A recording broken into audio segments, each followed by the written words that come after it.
Perkenalkan, nama saya Rio Adi Saputro, saya dari kelas 12 TKJ 1. Di sini saya akan meresensi sebuah film yang berjudul Alangkah Lucunya Negeri Ini yang diperankan oleh Reza Radian.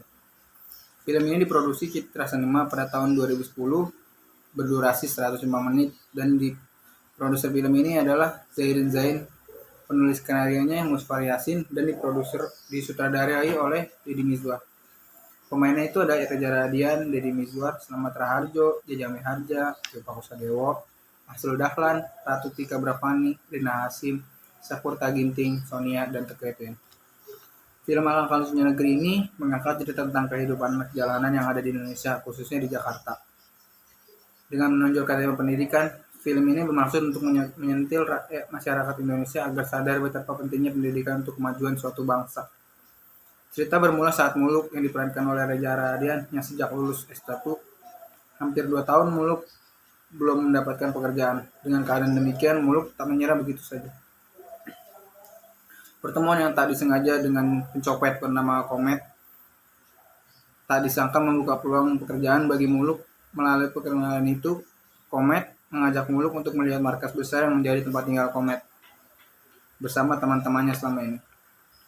Saat datang ke tempat markas tersebut, Muluk dikagetkan oleh keadaan yang sangat memprihatinkan dari markas yang ditunjukkan Komet, yakni berupa rumah tua yang sebenarnya tak layak huni. Muluk berpikir dan melihat peluang yang ia tawarkan kepada Jarot yang diperankan oleh Tio Pakusadewo. Muluk berusaha meyakinkan Jarot bahwa ia dapat mengelola keuangan mereka dan meminta imbalan sebesar 10% dari hasil mencopet, termasuk biaya mendidik mereka. Usaha yang dikelola Muluk berubah, namun di hati kecilnya tergerak niat untuk mengarahkan para pencopet agar mau mengubah profesi mereka. Dibantu dua rekannya yang juga sarjana, yakni Samsul yang diperankan oleh Asrul Dahlan dan Pipit yang diperankan oleh Ratu Tika Bravani yang juga pengangguran. Muluk membagi tugas mereka untuk mengajar agama, budi pekerti, dan kewarganegaraan. Muluk mengenalkan pendidikan kepada anak-anak pencopet ini bersama dua rekannya tadi. Dalam proses mengubah kebiasaan pencopet yang masih berusia belia menjadi anak-anak yang berakhlak dan berpendidikan tidaklah mudah. Muluk, Pipit, dan Samsul harus sabar mengajarkan kepada anak didik mereka tersebut tentang pentingnya pendidikan. Tidak hanya mengajarkan akhlak dan pendidikan, Muluk beserta dua rekannya juga menginginkan para pencopet tersebut merubah profesinya.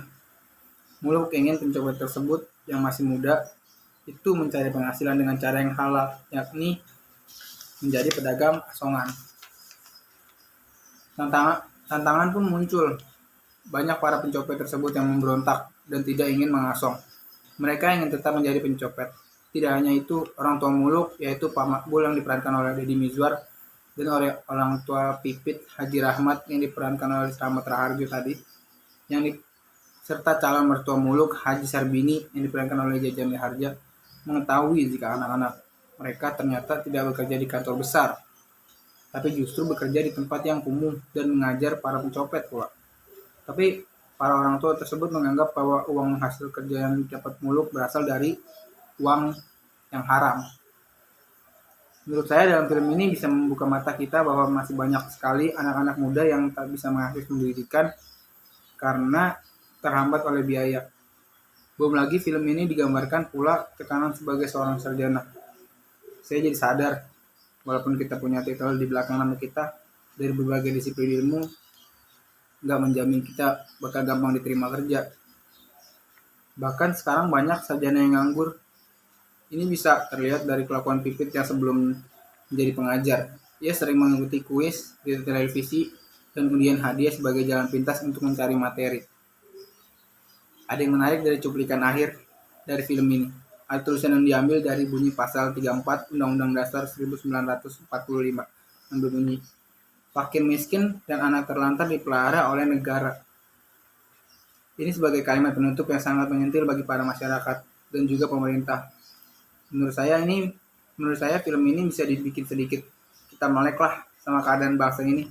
Jangan terlalu egois mikirin diri sendiri, tapi kita juga perlu berempati pada orang-orang yang tak seberuntung kita. Sekian dari saya, Rio Adi. Wassalamualaikum warahmatullahi wabarakatuh.